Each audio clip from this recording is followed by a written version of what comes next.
Bismillahirrahmanirrahim. Alhamdulillahilladzi khalaqal mauta wal hayata liyabluwakum ayyukum ahsanu amala wa huwal azizul ghafur. Asyhadu an la ilaha illallah wa asyhadu anna Muhammadan abduhu wa rasuluhu wa nusalli wa nusallim ala sayyidina Muhammadin wa ala alihi wa sahbihi ajma'in. Radina billahi rabba wa bil islami dina wa bi Muhammadin nabiyya wa rasula. Tuan-tuan, puan-puan, muslimin, muslimat, member yang dirahmati Allah sekalian, Assalamualaikum warahmatullahi ta'ala wabarakatuh. InsyaAllah pertama dan semestinya kita merafakkan kesyukuran kepada Allah Subhanahu wa ta'ala. So kita seperti selalu, kita punya silibus, kita menggunakan pakai kitab Riyadhus Salihin. Hari ini saya pilih satu kisah hadis dari Nabi SAW yang dipetik daripada dalam duduk dalam bab-bab terakhir di dalam Riyadhus Salihin, hadis nombor 1904. Hadis yang saya tulis dekat caption itu yang bertajuk kisah pencuri, penzina dan orang kaya. Kisah apa tu, hadis apa tu, kita akan bicarakan pada pagi ini insya-Allah. Okay, hadis nombor 1904. Hadis nombor 1904 dalam Riyadhus Salihin pada bab-bab terakhir. Hadis yang diriwayatkan oleh Abu Hurairah radhiyallahu an. Kisah pencuri, penzina dan orang kaya. Kisah apa tu? Ringkas ya. Okey, dia duduk dalam kitab Mansurat wal Mulah.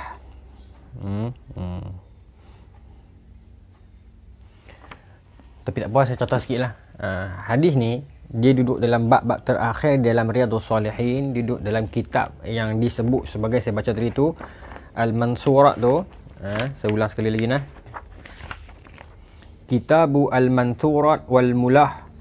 Kalau tuan-tuan buka Riyadhus Salihin, dia duduk di belakang-belakang. Al-Mansurat wal Mulah ini adalah collection hadis-hadis yang dinukilkan oleh Al-Imam Munawawi, tetapi dia tak duduk dalam bab-bab yang khas seperti mana bab-bab sebelum tu. Dia duduk di belakang-belakang, so bercampur aduk dia punya tema dia. So pentahqiq ambil letak di belakang sebagai compilation of hadis-hadis yang tidak duduk dalam bab-bab tertentu yang dia khususkan oleh Imam Nawawi di depan. So saya pergi hadis nombor 1904. Wa an Abi Hurairah radhiyallahu anhu, daripada Abu Hurairah radhiyallahu an, anna Rasulullah sallallahu alaihi wasallam qala, Nabi SAW bersabda, qala rajulun, berkatalah seorang lelaki. Maka kata Nabi cerita kat para sahabat ni. Nabi suka bercerita kat para sahabat ni, kita pun tahu. Banyak cerita-cerita zaman-zaman dulu, zaman-zaman yang sebelum kita itu yang sahabat meriwayatkan dalam hadis, maka cerita tu sampai kepada kita. Maka ada di antaranya adalah cerita-cerita dari Nabi SAW sendiri. Bila cerita itu datang daripada kalam dan lisan Nabi sendiri, maka kita pakai, memang sangat kuat lah. Baik. Adapun ada juga cerita-cerita lain Israiliyat yang diriwayatkan oleh Abu Hurairah, tetapi yang bukan diambil daripada Nabi, tetapi diambil daripada seorang sahabat yang lain yang bernama Ka'ab bin Ahbar, yang juga ahli kitab, yang kemudiannya masuk Islam. So Ka'ab bin Ahbar ni banyak tahu cerita-cerita Yahudi, cerita-cerita ahli kitab dulu, maka dia rapat dengan Abu Hurairah, maka banyak Abu Hurairah meriwayatkan daripada dia, bukan daripada Nabi. Banyak. Okey. Tapi kalau macam ni Abu Hurairah sebut anna Rasulullah, so dia disanak, dia marfu' kepada Nabi SAW terus lah. So cerita ni Nabi yang cerita. Maka Nabi kata, qala rajulun, berkata satu orang lelaki pada satu hari tu. Lelaki tu yang mana tu? Kita tengok dalam syarah. Nak pergi ringkas, kita kena pergi terus. Okey. Dalam syarah dia kata apa?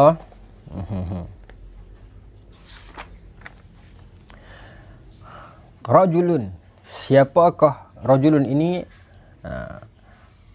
Qala dumani hadza rajul mimman kana qablina. Kata para ahli tafsir atau al-Imam Dumani, kata ad-Dumani, hadza rajul, lelaki ini, mimman kana qablina, lelaki ini dia wujud sebelum zaman kita, sebelum zaman Nabi. Maknanya Nabi sedang cerita tentang generasi terdahulu dalam kalangan mungkin Bani Israel lah. Nabi cerita balik. Lelaki itu tak disebutkan namanya, tetapi dia ialah lelaki yang terdahulu, lelaki yang awal. Okey, baik, saya nak pergi terus. Alright. Laki ni satu hari dia berkata, Nabi serta balik. Apa kata-kata dia? La atasaddaqanna bi sadaqatin. Aku akan menyempurnakan sedekah aku. Aku akan menyampaikan sedekah aku. Limustaqbal. La atasaddaqanna bi sadaqatin. Aku akan sempurnakan sedekah aku. Dia nak cerita kat orang, dia nak cerita, Nabi kata ni satu hari seorang lelaki bagi tahu kat kawan-kawan semua ni, kata aku nak pergi bagi sedekah. Okey, baik.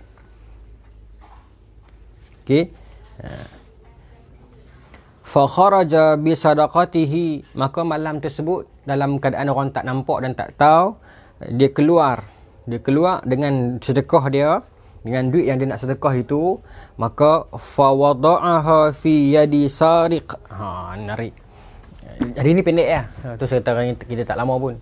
Maka malam tu dia keluar dengan duit sedekah yang dia dah niatkan dia tu nak bagi kat orang tu. Maka dia bawa duit tu pada waktu malam, tak ada orang. Maka dia pergi cari siapa? Dia pergi cari seorang pencuri. Seorang yang tak tahulah macam mana dia kenal pencuri tu, mungkin well known ke, mungkin tak tahulah. Tapi dalam hadis sebut dia bawa sedekah itu dan dia memberikan duit tersebut, sedekah ni itu, fawada'aha fi yadi, dia meletakkan ataupun memberikan kepada tangan as-sariqin. Sariq pencuri. Okey. Maka sedekah dia itu yang dia niat, disebut hadis dengan jelas dengan perkataan sedekah. Tapi Imam Bukhari masukkan hadis ini dalam bab dalam kitab zakah. Tak apalah. Okey. Tapi dia memberikan dia punya sedekah ini kepada tangan pencuri. Okey, dia memberikan sedekahnya ini kepada tangan pencuri. Baik. Fa asbahu yatahaddatsuna tusaddiqa ala sariq faqala Allahumma lakal ham la atasaddaqanna bi sadaqatin. Okey, baik. Maka bila lepas dia bagi kat pencuri itu, esoknya orang mula bercakap-cakap tentang pemberian dia itu. Orang mula bercakap-cakap tentang this particular man ni, lelaki ni, tak sebut nama siapa, bagaimana sifat dia ataupun perbuatan dia malam tadi yang dia bagi duit dekat pencuri. Sedekah lah. Dia pergi sedekah kat pencuri. Okay. Maka orang memuji-mujinya dengan perbuatan tersebut. Orang mula bercakap-cakap lah, sebab dalam ni sebut yatahaddatsun, di dalam ini disebut sebagai menceritakan. Yatahaddatsuna tasdiqu lailah, lebih makna dengan dia menceritakan ataupun orang bercakap-cakap. Okey, di sini disebut sebagai an-nasu fi zamanihi, orang-orang di dalam sekitar zaman dia itu, dalam tempat masa dia itu mula bercakap-cakap. Esoknya kita hantar tak, semalam tu brother tu yang kita nak bagi sedekah tu, semalam dia pergi bagi kat pencuri. Cerita macam tu. Maka dia berdoa kepada Allah Subhanahu Wa Taala, Allahumma lakal ham. Ya Allah, segala puji-pujian hanya untukmu ya Allah. La tasaddaqan nabi sadaqatin. Aku nak sedekah lagi malam ni. Laki ni kata, bila orang ramai dalam sekitaran masyarakat dia tu mula bercakap-cakap, ada yang memberi respon yang tidak baik dan ramai yang memberi respon yang baik, maka dia rasa seronok dan teruja. Maka dia kata, puji-pujian itu bukan kepada aku, tetapi sebaliknya kembali kepada Allah lah. Maka dia doa sekali lagi, dia kata, ya Allah, malam ni aku nak sedekah lagi. Tapi tuan-tuan, yang menarik dia, dalam hadis ni dia bermula dengan perkataan qala rajulun la tasaddaqan nabi sadaqatin. Lelaki ni berkata, dia bagi tahu kat orang dia nak sedekah. Di sinilah datangnya tabik hukum para ulama bincang. Sedekah ni lagu mana jenis? Nak bantu orang ni lagu mana jenis? Adakah semata-mata dengan bagi sengap-sengap, siapa pun tak tahu sahaja yang afdal, ataupun kena bagi tengah orang ramai, buat live video, itu yang afdal? Buat cek yang besar-besar, itukah afdal? Yang mana satu? Dalam hadis ini dia meraihkan kedua-duanya cerita ini, iaitu yang pertamanya dia bagi tahu sebab dia pergi habaq kat kawan-kawan dia kata la atasaddaqanna bi sadaqatin. Aku nak pi buat sedekah, aku nak memberi pemberian sedekahku ini. Dia bagi tahu. Mana dia bagi tahulah. Tetapi dia masa dia bagi tu malam tu, fa kharaja bi sadaqatihi fa wada'aha fi yadi sariq. Malam tu dia pergi bagi, orang tak tahu, tapi orang tahu ceritalah, mungkin pencuri tu habaq dan sebagainya, mungkin orang nampak ke. Maka orang yatahaddatsuna, orang mula bercakap-cakap tentang perbuatan dia itu. Maka Islam meraihkan kedua-dua kaedah ini.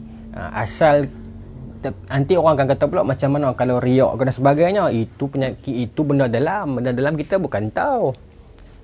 Ya, kita tak disuruh untuk melihat Apa yang duduk di dalam orang tu kita bukan tahu, kita bukan boleh ukur. Belum ada mana-mana invention atas dunia ni, any x-ray, any jenis scanner yang boleh scan benda yang dalam.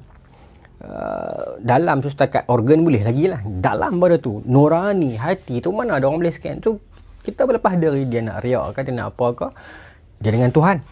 That his own business. Okay, apa yang baik kita terima. Sebab itu part kita. Part kita menilai yang zahir saja. Tetapi beda Tuhan. Nabi sebut dalam hadis, part Tuhan, Nabi sebut dalam hadis, innallaha la yanzura ila sawarikum. Allah Ta'ala tidak melihat kepada penampilan kamu, gambar diri kamu, wala ajsadikum, ataupun kepada jasad kamu, walakinna yanzuruna ila, melainkan Allah Ta'ala melihat kepada ila qulubikum, kepada hati kamu. Allah yang tengok hati. Kita tengok zahir sajalah. Itu saja kita tak boleh kata dia ni riak ni. Tak boleh kata. Nak selamat jangan kata apalah. Jangan kata apa, berdiam diri. Meskipun mungkin ada satu dua perbuatan tu kita rasa macam aku tak apa setuju ni dia buat macam ni. Tapi hati dia dengan Tuhan lah. Sekadar tak setuju secara akademik, it's okay lah untuk kita sekadar nak tak bersetuju on paper as academic ni kan. Tapi untuk kita membicarakan, mewacanakan kepada orang lain, buat live di Facebook pula, tulis di post aku tak setuju dengan orang tu bagi sedekah macam ni, tak payahlah. Itu menyalahi sunnah. Baik, maka tuan-tuan, masing-masing dengan cara masing-masing lah. Okay, maka malam tu dia pergi bagi duit dekat pencuri. Kemudian bila dia seronok kan, dia berdoa lagi, dia kata segala puji-pujian itu bukan untuk saya tapi kembali kepada Allah. La atasaddaqanna bi sadaqatin, aku nak sedekah lagi malam ni. Fa kharaja bi sadaqatihi, dia keluar lagi malam kedua, bawa duit sedekah dia itu, fa wada'aha fi yadi zaniyatin, maka dia pergi cari perempuan zina, Zaniyah. Dia pergi cari perempuan yang berzina, tapi kalau tengok dalam syarah ni dia tulis zani ni bermaksud pekerja-pekerja ni lah, pekerja-pekerja macam pelacur dan sebagainya ni. Okay? Maksudnya orang yang bekerja dekat tempat-tempat yang begitulah. So dia pergi cari perempuan yang begitu. Maka bila dia jumpa perempuan yang begitu, fawada'aha fi yadi zaniyatin, maka dia bagi sedekah dia itu kepada perempuan tersebut. Dan dalam hadis juga disebut majhul, tak disebut dengan nama siapakah lelaki pencuri tadi dan siapakah perempuan tadi. Disebut kat sini sebagai majhul, tak tahu siapa, tetapi orang itu wujudlah. Baik, maka tuan-tuan, dah dua orang dah yang dia bantu ni. Yang pertama, orang yang mencuri, dia pergi bagi duit. Yang kedua, orang yang berzina, dia pergi bagi duit. Lagu mana cerita ni? Kita selalu duk sedekah kat orang baik-baik. Orang nak pergi mengaji lah, orang nak pergi buat benda baik-baik ni. Tapi tiba-tiba lelaki ini against the norm. Dia pergi cari orang yang di sudut yang dipandang negatif, orang yang dipandang rendah dalam masyarakat. Tapi dia pergi cari orang yang macam tu. So he took an effort untuk pergi cari orang yang macam tu, untuk dia bantu dalam keadaan dia tidak dapat populariti lah. Kalau dia buat zaman sekarang ni, orang akan kata hang ni subahat lah, pergi tolong penyamun buat apa, hang ni pergi bagi duit kat penzina buat apa. Dan hari ni kita hari ni duduk dalam dunia dan zaman fitnah yang sukar lah nak buat begitu. Kalau buat juga kira kemah lah. Saya yakin ada juga orang buat macam tu, cuma kita tak kenal, kita tak tahu lah. Saya yakin ada lagi zaman lah ni. Okay. Tapi dalam zaman dia ni, masyarakat yang boleh memahaminya, kerana diceritakan dalam hadis ni, bila esok harinya yatahaddatsuna zalik, mereka mula bercakap tentang benda tu. Ada orang yang kata, tapi ada orang yang ramai yang puji. Maka bila orang puji tu, dia kata lakal hamd, kembali kepada Allah, Allahumma lakal hamd, ya Allah, depa puji aku buat apa, puji-pujian kembali kepadamu ya Allah. Maknanya society zaman itu, masyarakat zaman itu tak separah masyarakat zaman sekarang. Masyarakat zaman sekarang ni, Allahu Akbar lah, dia punya parah dia tu, kita buat teruk orang kata, kita buat baik orang kata, buat apa pun orang kata, kira dengan orang tak payah buat apa lah. Okay, masyarakat sekarang dahsyat. Saya buat kajian dengan kawan, kita perhati balik komen-komen Facebook daripada post tahun 2007 sampai 2020 saja, masa PKP hari tu tak ada kerja. Memang ada trend komen-komen di Facebook itu semakin lama, kalau kita ukur di sudut kekasaran komen dan kebiadaban komen dan kehilangnya keperimanusiaan, maka dahsyat trend dan naik mencanak tuan-tuan. Dan kita menjangkakan kalau Facebook ni masih wujud sampai 2025, dia akan mencetuskan perbalahan yang sangat besar. Hanya daripada maya dia akan terbit keluar. Tuan-tuan bayangkan Facebook ini kalaulah dia adalah sebuah negara, rakyatnya adalah paling ramai atas dunia. Netizen, rakyat dia itu paling ramai atas dunia. Siapa yang inventkan perkataan netizen ni saya tak tahu. Tapi kalau dia adalah sebuah negara, maka rakyatnya adalah paling ramai atas dunia, melebihi semua rakyat atas dunia ni. Setiap negara atas dunia ni, melebihi China, Brazil dan sebagainya, dan US. Ini. So, kita sedang membentuk komuniti rakyat yang bagaimana ni? Yang sampai hilang kemanusiaan, hilang sensitiviti, hilang rasa hormat, tidak ada malu dan pekerti lagi. Maka kita bimbang, kalau trend ini dibiarkan tak dikontrol, maka kita sedang membentuk budaya yang jika ditransmitkan keluar budaya tersebut, akhirnya masyarakat kita ini akan musnah. Sedih tengok media sosial sekarang ni kan. Trendnya berbeza. Kalau tuan-tuan buka, even tuan-tuan buka YouTube, tuan-tuan type Mahathir lawak ke apa kan, saya layan juga. Tuan-tuan ke baca komen maki tau. Bodoh punya lawak, tak guna, shit sebut ni. Saya kata apa benda ni? Orang buat lawak, hang tak rasa lawak, hang jangan tengok. Kenapa hang nak kena komen macam tu? Manusia macam-macam. Saya dan trend itu the night catalyst, the night mencanak masa musim PKP ni. Ya, tak tahu sebab apa, mungkin dia tension dan sebagainya, dia banyak masa di rumah, dia banyak mengata kat orang. Biarlah, saya nak sambung ni. Kan kita nak janji nak habis cepat. Baik. Maka esokkan harinya orang bercakap lagi tentang dia pergi cari perempuan zina malam-malam, dia pergi bagi duit kat perempuan zina tu. So biasalah ada orang kata, ada orang puji. Okey, baik. Tapi tuan-tuan perasan tak? Yang dia setakat yang saya baca, setakat dua orang ni, yang dia bagi itu kedua-duanya itu golongan yang gelap, golongan yang negatif lah, dipandang negatif. Tetapi lelaki ini he took the trouble to deposit the money untuk orang yang macam tu. Okey. So di sini kita nak bagi tahu, saya teringat satu tulisan Buya Hamka. Tak ingat buku yang mana. Saya ada koleksi dia. Ni semua ni Buya Hamka, hujung sampai hujung. Tapi saya tak ingat koleksi yang mana. Tapi saya baca dulu. Dia kata zaman dia muda, zaman Buya Hamka muda, dia banyak dia memerhati dan sebagainya. Ada beberapa unsur dakwah yang diperhatikan di kampung dia yang orang tak bicarakan unsur dakwah tersebut. Menarik kata dia, tuan-tuan, tulisan Buya Hamka ni. Dia kata, tak silap saya dalam salah satu live Profesor Mahmud Zuhdi, Datuk Anwar Bakri kan nama dia. Dia juga sebut tentang cerita ni. Cerita daripada Buya Hamka. Dia cerita, dia kata zaman saya di kampung dulu, orang tua-tua ni suka main judi. Suka main judi di pondok. Mereka ada satu pot pondok ni, mereka main judi lah. Biasalah di tempat kita pun ada, bukan kata di Indonesia saja kan. Orang tua-tua main judi. Main judi kan. Tapi bila ada anak-anak muda kampung ni lalu nak tengok lah dia main judi ni, dia halau. Orang tua-tua ni halau, balik. Jangan nak tengok benda macam ni. Kan? Ada orang macam balambok. Orang macam kita hari ni tu ramai. Kadang-kadang pak dia tu boy, nakal sikit. Tapi bila anak dia nak ikut, dia tak pergi. Jangan buat perangai tu. Kadang-kadang abang dia tu jahat ke apa ke. Tapi bila adik dia cuba nak ikut, dia tak pergi. Kan? Ada yang macam tu. Maka Buya Hamka cerita, di kampung dia ni, di kampung beliau, di kampung Buya, ada orang tua kampus suka main judi. Tapi bila setiap kali budak-budak pergi tengok, dia halau dan dia marah. Dia kata jangan duk ikut benda-benda macam ni. Jangan duk tengok benda-benda ni haram. Tapi at the same time dia pemain lah. Tapi dia pun tak bagi orang tengok. Tapi yang menariknya, kata Buya Hamka, this is part of dakwah. Secara tak langsung, para pemain judi itu sedang melakukan dakwah.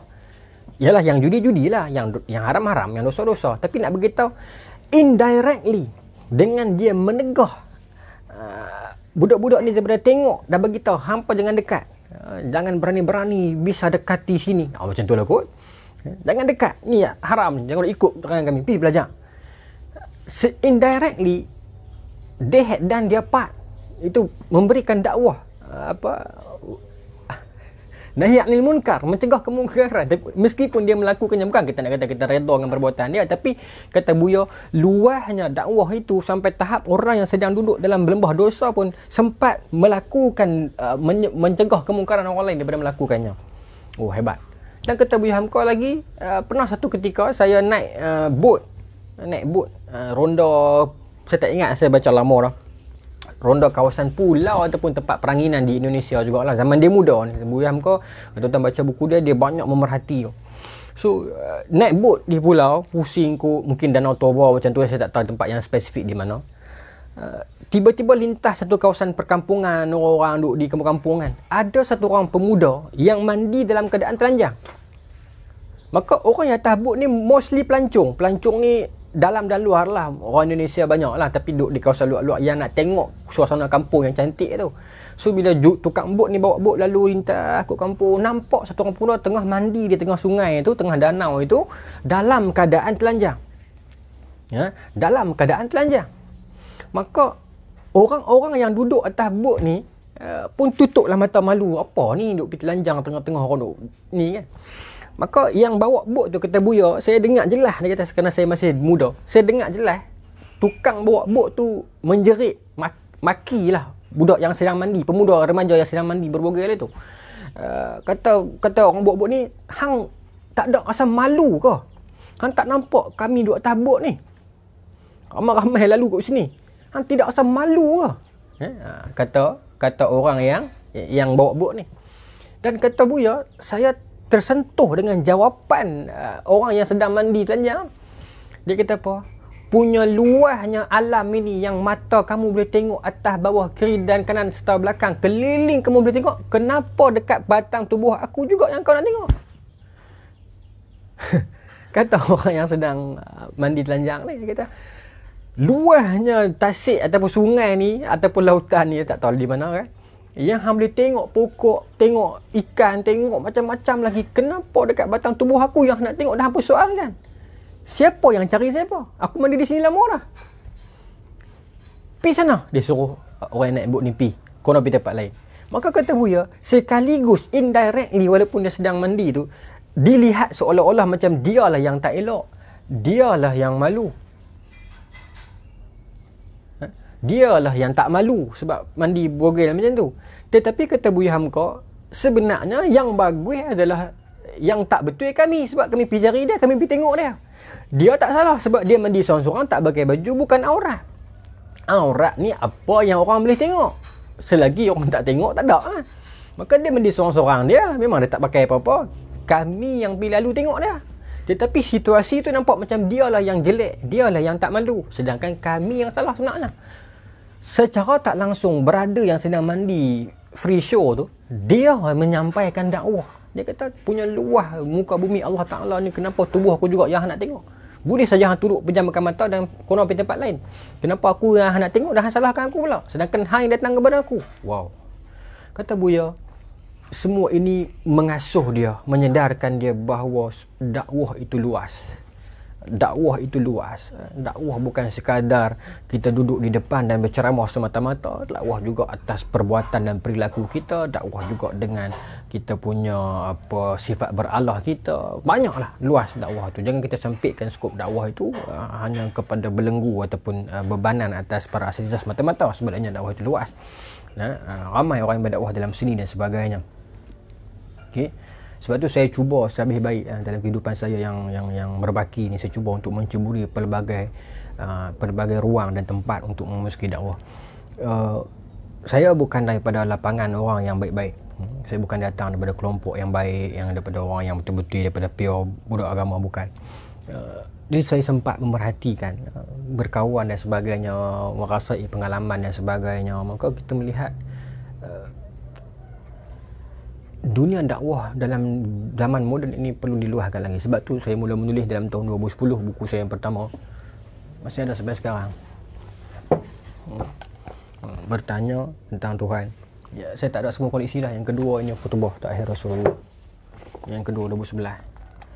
Kemudian saya cuba, saya fikir bila buku ni dapat sambutan, alhamdulillah, untuk golongan-golongan yang adult, golongan dewasa, golongan yang rajin membaca, maka golongan muda tak baca. Saya tengok golongan muda tak baca buku, kurang baca buku saya. Maka saya terbit dengan novel yang ketiga, Putra Multazam.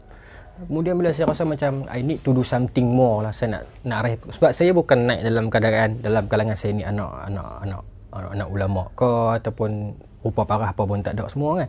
Maka struggle di peringkat awal tu, bukan nak kejar, bohong lah kalau tak mau kejar populariti. Zaman muda-muda tu memang nak lah keinginan nafsu tu kan, nak orang kenal kan. Tapi bila lama kelamaan saya rasa macam ini adalah part of duty, part of amanah. Maka lepas benda tu, zaman tu kata tu ingat tahun 2013 macam tu, orang suka bercakap pasal cinta. Cinta halal lah, cinta selepas nikah lah. Masa tu ada terbit buku-buku para ustaz selebriti ni pasal cinta lah. Kemudian dekat universiti IPTA tak habis-habis forumnya cinta, cinta je forum. Kalau tuan-tuan perasan lah, tahun 2013 tak silap, era itu. Sekarang dah kurang dah. Sekarang banyak orang cakap wacana kiamat. Maka saya cuba nak ambil hati mereka, saya buat buku ni. Yang seterusnya, kemudian orang bercakap tentang tauhid, banyak sembang tentang tauhid, saya buat buku ni. Kemudian orang bercakap tentang apa lagi, orang tak ada, itu saya tak ada stok itu. Kemudian seorang artis dia berhijrah, dia tulis dekat dia punya Instagram dia kata buku ini antara yang berjaya menjentik hati dia, khutbah Takhir Rasulullah. Maka datang idea daripada penerbit nak temukan saya dengan dia untuk kita bergabung, hasilkan satu lagi karya yang saya daripada cerita dia, tulisan saya dan crowd dia campur crowd saya. So alhamdulillah kita terbit dengan buku ini. Ni yang saya buat dengan beliau ni, dia ni Amir ni. Okey, kemudian saya sambung lagi lah dengan yang ni yang dengan karang craft. Ini bila saya banyak menekuni buku Buya Hamka, saya tengok saya nak jadi macam Buya. Itu banyak memerhati dan menulis, saya menulis buku ini. Segala Aksi di Moranil, ini antara yang paling saya sayang lah. Kemudian saya cuba untuk selam apa lagi yang saya boleh buat. Saya mula menulis. Kalau tuan-tuan ingat saja, bukan nak tayang, nak tunjuk bila alalang dah dekat ni. Ini skrip saya yang pertama di TV Al-Hijrah, telemovie. Surat untuk dia. Pengarah dia masa ni adalah P.N. Ray. Okey, tuan-tuan tengoklah skrip yang pertama ni. Cerita dia agak menarik, tapi bila masuk dalam drama dia jadi dull, dia jadi drag tau. Tapi falsafah cerita tu sedap lah. Dari masa tu saya baru belajar. Saya tak apa nak pandai lagi. Kemudian ini yang kedua, Al-Kazab.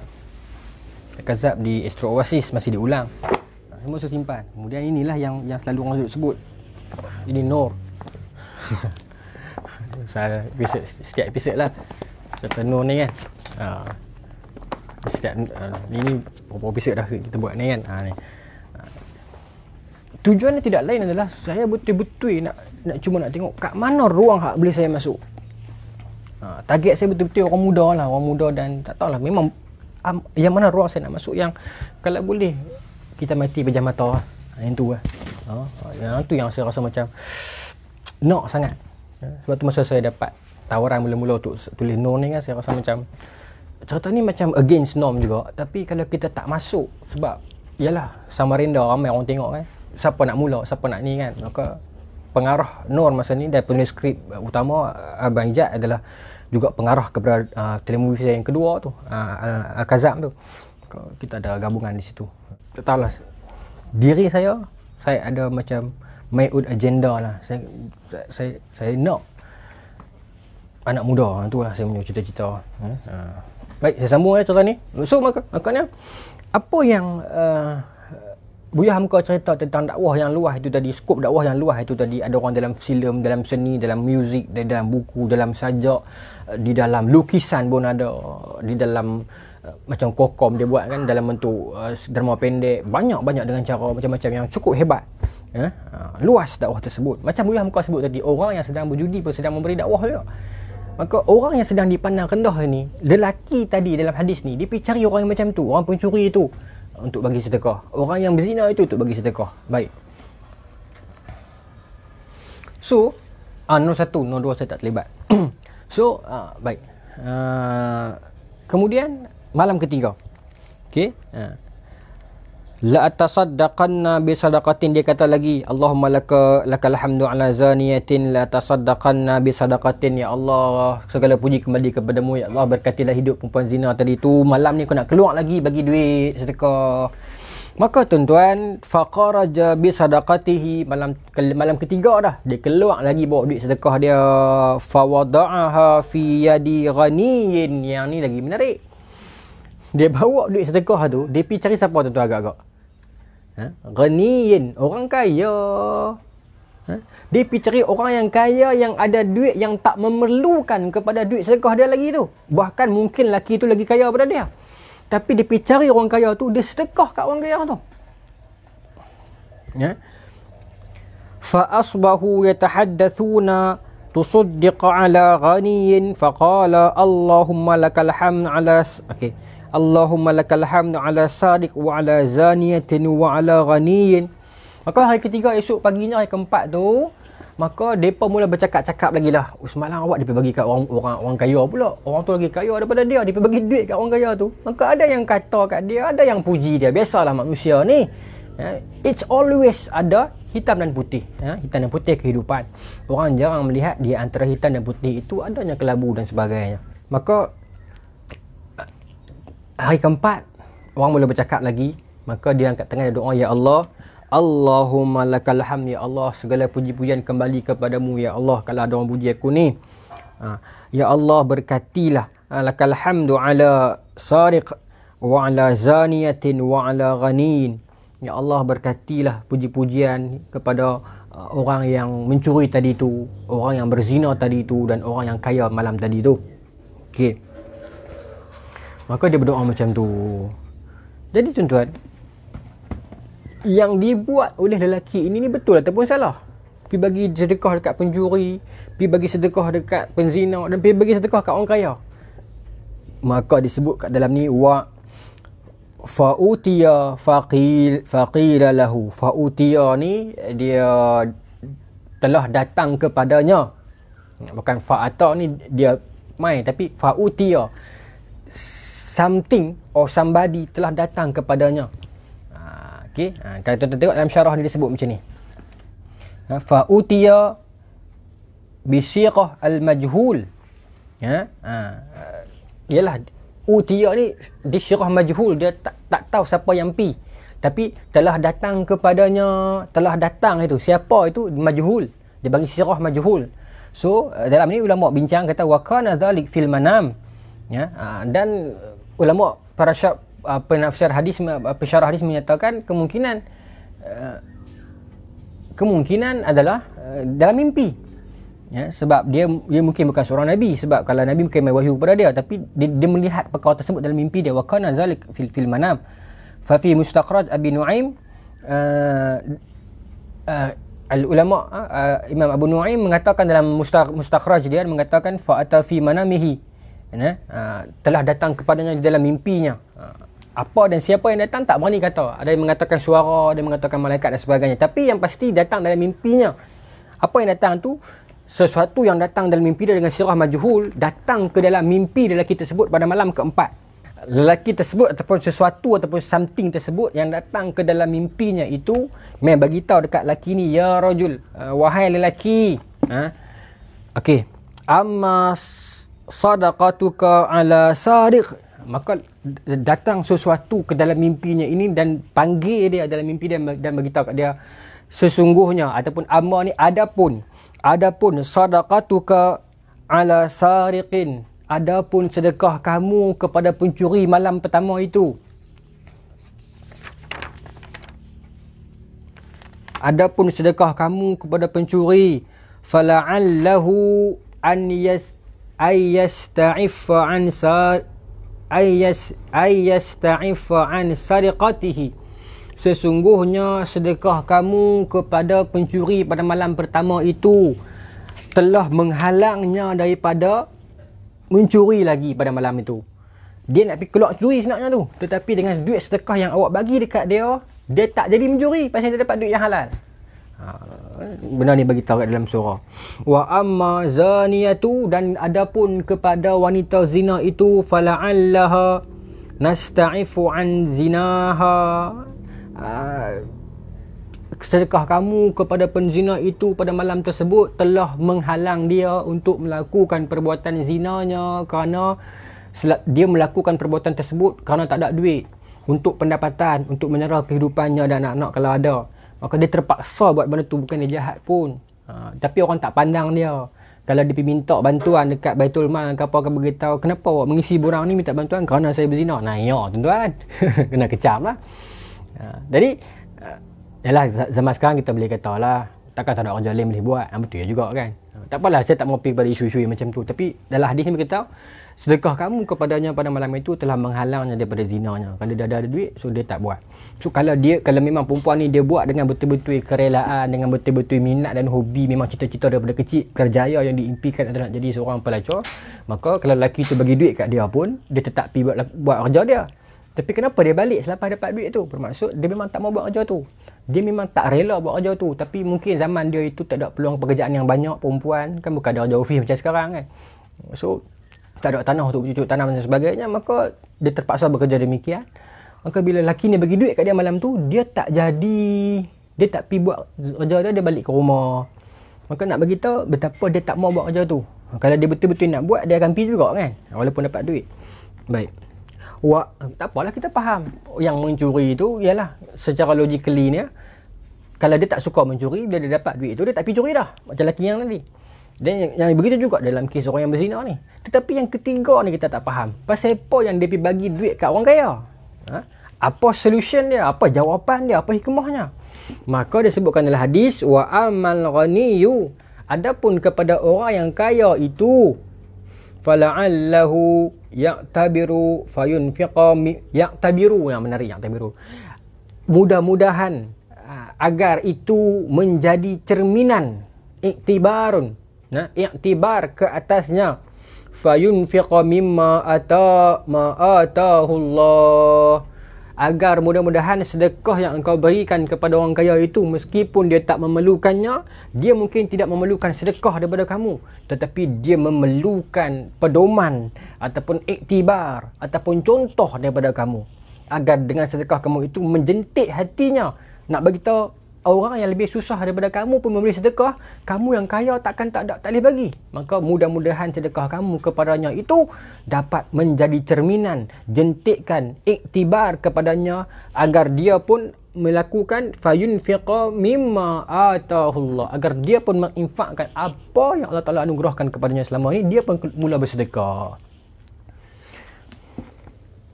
Rawahul Bukhari wa Muslim.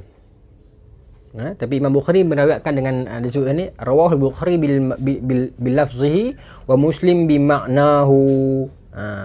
Maksudnya Imam Bukhari meriwayatkan dengan lafaz dan Imam Muslim meriwayatkan dengan makna. Dalam hadis dia ada kaedah dua riwayat, itu riwayah bi makna dengan riwayah bil lafzi. Tapi itu technical part lah. Itu technical part. Tetapi ulama yang nak meriwayatkan dengan makna bukan calang-calang orang lah, kena sampai level al-imam dulu, baru boleh meriwayatkan dengan makna. Ada beberapa syarat tertentu yang perlu diikuti lah. Kalau kita membacakan hadis dan kita rasa macam aku hafal ni betul tak betul, kita kena lapik dengan perkataan au kama qal. Kalau salah aku kata ni, maksud aku yang sebenar itulah. Okey, maka duduk dalam Sahih Bukhari hadis nombor 1421 dan dalam Sahih Muslim hadis nombor 1022. Apa pengajaran dia? Pengajaran dia adalah Islam ini sebuah agama yang sangat terbuka, sangat luas. Islam tidak menyempitkan skop berdakwah. Islam tidak menyempitkan skop berbuat kebaikan kepada orang lain. Islam sangat terbuka. Islam sangat memahami. Islam tidak meletakkan satu bebanan tertentu, satu sempadan tertentu di dalam membuat kebaikan. Sebaliknya, pintu-pintu kebaikan itu begitu luas dan begitu subjektif. Saya selalu katakan, orang yang anak muda yang berjalan dia naik motor pergi tempat kerja, barangkali mungkin dia itu tidak sebaik mana, tetapi bila dia lalu di tepi jalan, dia nampak satu orang lelaki yang sedang tolak motor dia, minyak habis, dia sanggup pergi dekat orang tu, tolak motor orang tu sampai ke kedai minyak. Dia lebih baik daripada orang lain yang mungkin lebih mulia pakaiannya, tetapi bila dia lalu, dia tengok saja. Ataupun sekecil-kecil dakwah yang selalu anak-anak muda, abang-abang motor, adik motor ni buat adalah apa? Bila dia naik motor, dia nampak satu pakcik naik motor, tongkat motor tak tolak. Dia fikirlah hati dia, kalau tak tolak sekali, pakcik tu corner kiri jatuh. Maka dia cepat-cepat horn, pakcik tongkat tak tarik. Selalu macam tu lah. Kita naik motor dulu. Dia sedang melakukan satu dakwah, satu kebaikan yang sedang dia buat. Bahkan kebaikan itu untuk orang lain, bukan untuk dirinya. Bahkan siapa pun tak kenal dia, duduk di sebalik helmet. Lepas dia beritahu macam tu, orang ni tarik tongkat dia, lelaki muda ni pun angkat tayar dan berlalu. Siapa pun tak tahu dia siapa. Tetapi barangkali dia mungkin sedang menyelamatkan satu nyawa. Masyarakat mungkin tak memujinya. Mereka itu jauh lebih ikhlas daripada kita yang duduk depan tayang merata ni, yang mungkin kotor hati kita dan sebagainya ni. Saya lebih respect dan malu kepada anak-anak yang macam tu, yang lebih hebat, yang orang tak kenal di sebalik helmet. Sebab tu saya katakan, siapa kita ini yang sedang berceramah, bercakap di sana sini, yang sedang berpakaian dengan pakaian-pakaian orang agama ini, sedangkan kalau nak ukur kita dengan Tok Siak telah jauh meninggalkan kita. Sebelum Bilal sampai, Tok Siak sampai dulu, imam lagi lambat. Mungkin para asatizah, saya sendiri pula yang bercakap dan menempa nama di podium-podium masjid, mungkin orang kenal dan beri sanjungan, tetapi orang lupa ada orang yang lebih besar daripada itu, iaitu Tok Siak. Mungkin ustaz dia sedang menghitung berapa ramai orang yang main dengar majlis dia, berapa ramai orang yang tengok live dia. Tetapi Tok Siak bila dia duduk dalam kuliah di masjid, dia sedang menghitung berapa banyak tiap cicak aku nak kutip sekali lagi ni. Ada orang lepas sembahyang, dia sembahyang sunat 2 rakaat. Ada orang lepas sembahyang dia terus keluar tanpa solat sunat. Orang mengatakan alamak dia ni malahnya tak sembahyang sunat. Sedangkan orang tadi tu dia keluar, dia tunggu dekat parking motor ataupun tunggu dekat tangga nak tengok kot-kot ada orang curi motor ataupun ada orang curi kasut. Meskipun dia tak solat sunat bang dia, tetapi hatinya lebih besar, jiwanya lebih besar, pengorbanannya lebih banyak berbanding orang lain. Orang yang sedang solat sunat di dalam itu, dia mungkin buat untuk diri dia seorang, tetapi orang yang keluar itu, dia buat untuk orang lain. Ada orang yang selepas solat isyak, orang lain sedang solat sunat bang dia terus keluar. Keluar. Orang mengata dia ni tak erti ke, solat 2 rakaat sat je pun, pergi solat sat. Orang kata kat dia, orang semayang ni. Rupanya yang keluar tadi tu dia buat apa? Dia pergi jaga jalan. Lagi ada orang tua-tua atas jalan raya, tak boleh kata banyak ni masjid tepi jalan kan. Maka dia lah yang duk jaga jalan ni. Suruh kata stop sat, ada tuk-tuk, ada masjid-masjid di atas jalan balik rumah mereka. Pengorbanannya lebih besar. Meskipun dia meninggalkan 2 rakaat solat sunat, tetapi dia berkorban untuk kemudahan orang lain nak pulang ke rumah mereka. Sebab tu jangan kita menilai-nilai perbuatan orang lain, kerana masing-masing ada darjat dan ganjarannya di sisi Allah yang tidak ada siapa pun tahu. Kita pernah melihat duduk dengan anak muda naik motor yang mungkin nakal dan buah, tetapi mereka lebih risaukan nasib orang yang minyak habis motor tepi jalan, orang yang tayar pecah tepi jalan, orang yang tongkat motornya tidak tarik. Mereka ini lebih memikirkan orang lain daripada beberapa orang yang duduk dalam posisi yang baik dan mulia ini, yang kadang-kadang tak terfikir pun nak tolong orang bab tu. Dengan kita memandang demikian, maka kita merasakan siapa kita ini. Kita tak ada apa pun, kita tidak ada pun untuk kita bercakap besar, untuk kita mengatakan aku yang paling dekat dengan Tuhan berbanding orang lain. Tak payahlah. Tak tahu siapa pun, kita tak tahu apa pun. Tak berani tuan-tuan, tak berani. Poin dia adalah total surrender, total submission to Allah.